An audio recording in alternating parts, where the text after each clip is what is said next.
You know, there's something so exciting about picking up a new game from the store, bringing it home, putting it in the drive and, well, waiting for a 5 gig patch to download and install. Okay, maybe exciting isn't the right word. Frustrating is probably a bit more apt. Still, it could be worse, because it's time for another Reasons to be cheerful. Look, I'm not saying that day one patches are the best thing since sliced bread. Yes, they're very frustrating, and you think that with the amount of people that work on games these days, there'd be a lot more quality assurance staff to make sure that as many bugs in games are eradicated as possible before release. However, game development is a complicated beast these days.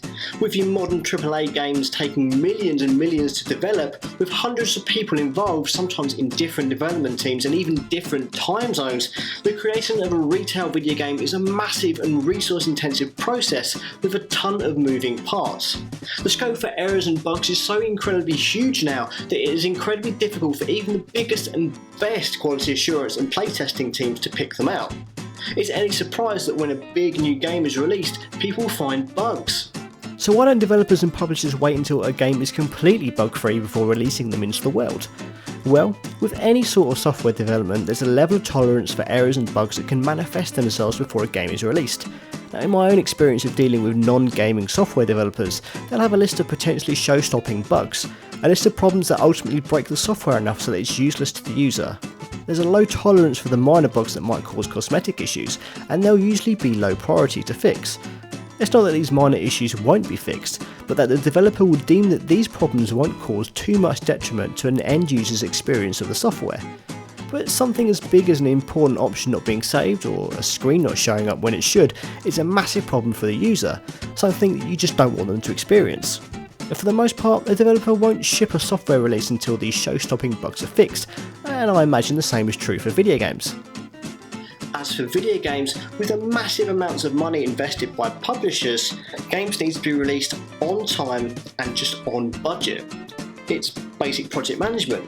But like any project, schedules can slip and more time, money and staff needs to be put into development.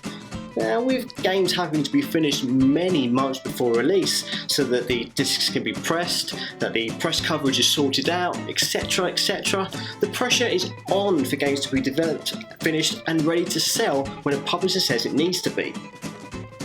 But that's a difficult thing to achieve. Now, there was a time when consoles weren't attached to the internet, shock horror, a time when if a game had a bug that was missed, while it might have been fixed in post-release, you wouldn't have even known it. Even cartridge and arcade games had different revisions that weren't divulged to the consumer.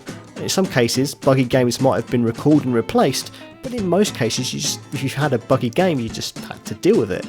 Without any way to patch these releases, the consumer had no choice.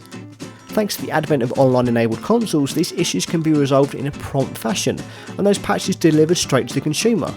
Everybody's a winner. But as I said before, games are getting more complex and the need for a release to be on time and on budget is just far greater. So these days the developer will finish a game with as many issues resolved as possible before the final deadline and then continue to test and bug fix and test and bug fix some more while the retail copies are being pressed and distributed. In most cases, the resulting patch is made available on or before the day of release, and thus the day one patch was born. Sure, it's not nice to have to wait to play a game you just purchased from a brick and mortar shop, but patches like these help games be released sooner and as bug-free as possible. Now, this system is far from perfect, as last year's Arkham Knight PC debacle has proved, but for the most part, this status quo has worked very well for developers, publishers and ultimately consumers. So long as the right testing and bug fixing is in place, patches before and after a game's release can only be a good thing. This was another Reasons to be Cheerful, and you can see new reasons every fortnight exclusively at this very channel, which you should totally subscribe to because it's really awesome. You know, it's like when someone offers you a jelly baby and you put your hand in and grab two that are stuck together. It's that awesome. Now, if you like that analogy, you should also contribute to patreon.com/godisagig to make our videos even better and not fund my crippling addiction to jellied sweets shaped like human beings. Anyway, I'll be back next week with the Retrocast, so I shall see you around. Goodbye. I'm not asking a lot, it's just, if I could just win the lottery or something, you know, and I'd just live happier, and the thing is, Should have backed the God is Geek Patreon.